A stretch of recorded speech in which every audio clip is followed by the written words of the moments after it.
Dan berikutnya apabila dari siklus haidnya itu tidak teratur, apakah itu tambah panjang, atau dalam 1 bulan mungkin ada 2 kali siklus haid, atau mungkin pada saat haid ternyata darah haidnya ternyata berlebihan. Seperti itu. Mungkin harus segera memeriksakan ke dokter spesialis kebidanan dan kandungan terdekat.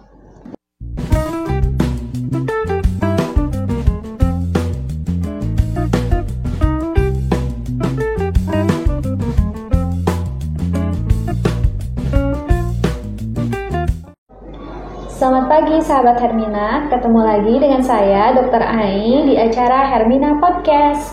Pada pagi yang cerah ini, kita kedatangan tamu dari dokter spesialis kebidanan dan kandungan Rumah Sakit Hermina Tasikmalaya, ada Dr. Jenny Pringgowibowo. Selamat pagi dok. Selamat pagi Dr. Ai. Ya, apa kabar dok?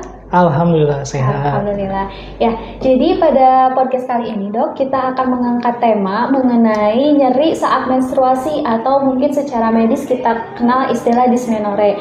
Nah, mungkin beberapa sahabat Hermina di rumah itu belum tahu nih dok, apa sih penyebab dari dysmenorrhea itu dok?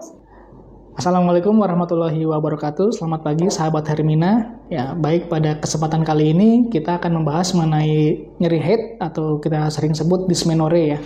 Jadi memang dysmenorrhea ini atau nyeri haid ini kita bisa bagi menjadi nyeri haid yang fisiologis atau yang memang normal, biasanya terjadi pada wanita ketika haid, dan nyeri haid yang patologis atau nyeri haid yang karena ada suatu kelainan atau suatu penyakit. Nah, ada beberapa tips untuk mengenali kira-kira ini nyeri haid yang suatu nyeri haid yang fisiologis ataupun yang patologis. Yang pertama, nyeri haid yang fisiologis biasanya terjadi secara ringan, yaitu dengan derajat nyeri haid kurang lebih 1-3 ya. Kemudian dan terjadinya bisa siklik tapi makin lama makin berkurang nyerinya. Kemudian untuk nyeri haid yang patologis atau dysmenorrhea yang patologis atau yang ada suatu kelainan, itu biasanya ada penyakit penyertanya atau penyakit yang menjadikan terjadinya suatu nyeri haid, seperti adanya suatu miom atau adanya adenomiosis. Nah, kita bisa melihat atau menilai adanya suatu benjolan di daerah perut bagian bawah. Kemudian juga bisa apabila nyeri haid itu patologis, kita lihat apabila nyeri haidnya semakin lama semakin bertambah nyeri. Jadi progresif dari bulan pertama sampai bulan berikutnya ternyata tambah nyeri, semakin nyeri. Kemudian juga dari derajat nyeri haidnya bisa lebih dari 4, jadi 4-10 kurang lebih, seperti itu. Dr. Ai. Tadi dokter juga sempat nge-mention nih dok, penyebab dari dysmenorrhea itu ada miom uteri atau misalkan adenomiosis. Mungkin beberapa sahabat Hermina di rumah masih asing dengan istilah tersebut. Mungkin bisa dokter jelaskan sedikit lebih lanjut mengenai penyebab tersebut dok? Mengenai penyebab nyeri haid yang patologis ya, tadi ada miom dan adenomiosis. Sebetulnya penyebab nyeri haid itu salah satunya adalah karena adanya kontraksi rahim. Ya, kontraksi rahim bisa karena hormon, atau nyeri haid yang patologis itu karena adanya massa ada yang berada di dalam perut, yaitu adanya miom dan adenomiosis. Nah, massa tersebut dapat contohnya pada adenomiosis ya, ada terjadinya invaginasi endometrium ke dalam miometrium. Nah, invaginasi tersebut dapat menyebabkan ketika miometrium berkontraksi, dia akan menimbulkan peradangan di situ ya, sehingga terlepaslah hormon COX-2 gitu ya, COX-2, siklo-oksigenase 2 yang berlebihan, sehingga dapat menyebabkan rasa nyeri yang hebat pada pasien-pasien dengan adenomiosis. Begitupun pada pasien-pasien dengan miom, dia akan menyebabkan terjadinya pelepasan COX-2 sehingga dapat menyebabkan nyeri haid, seperti itu. Waktu yang tepat. Oke, waktu yang tepat untuk memeriksakan, untuk pertanyaan berikutnya, yaitu waktu yang tepat untuk memeriksakan diri ke dokter spesialis. Yang pertama, apabila nyeri haidnya sangat hebat, jadi derajat nyeri haidnya di atas 4-10.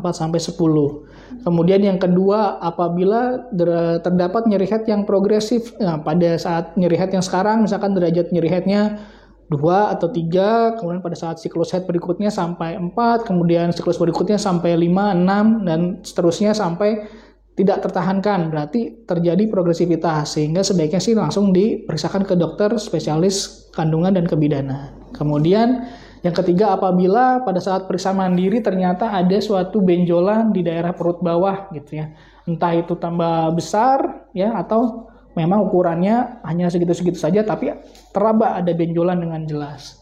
Kemudian berikutnya apabila dari siklus headnya itu tidak teratur, apakah itu tambah panjang atau dalam 1 bulan mungkin ada 2 kali siklus head, atau mungkin pada saat head ternyata darah headnya ternyata berlebihan seperti itu. Mungkin harus segera memeriksakan ke dokter spesialis kebidanan dan kandungan terdekat.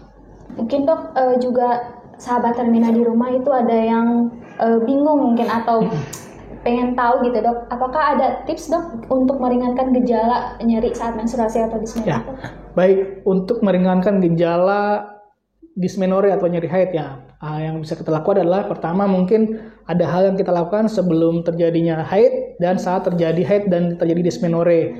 Yang pertama, sebelum terjadinya haid kita bisa melakukan olahraga rutin ya. Olahraga rutin baik itu aerobik seperti mungkin lari atau senam atau yoga, atau mungkin pada kalau yang sekarang gym gitu ya, pada wanita-wanita juga kan sering nge-gym juga bisa itu mengurangi gejala dysmenorrhea. Dan juga pada konsumsi sehari-hari harus dikurangi makanan yang manis-manis, makanan yang coklat seperti itu dapat mengurangi gejala dysmenorrhea seperti itu. Kemudian pada saat terjadinya dysmenorrhea, hal yang pertama yang bisa kita lakukan adalah istirahat. Berhenti dulu aktivitasnya, diistirahatkan, kemudian kita bisa melakukan kompres air hangat di daerah yang nyeri. Kemudian apabila nyerinya sangat hebat, bisa juga ditambah dengan mengonsumsi obat-obatan anti nyeri. Tentunya harus dikonsultasikan terlebih dahulu dengan dokter kandungannya ya, seperti itu. Mungkin dok, untuk pertanyaan selanjutnya, sahabat Hermina di rumah mungkin ada yang bertanya-tanya nih dok, kira-kira kapan sih waktu yang tepat untuk memeriksakan keluhan nyeri saat menstruasi ke dokter spesialis kandungan?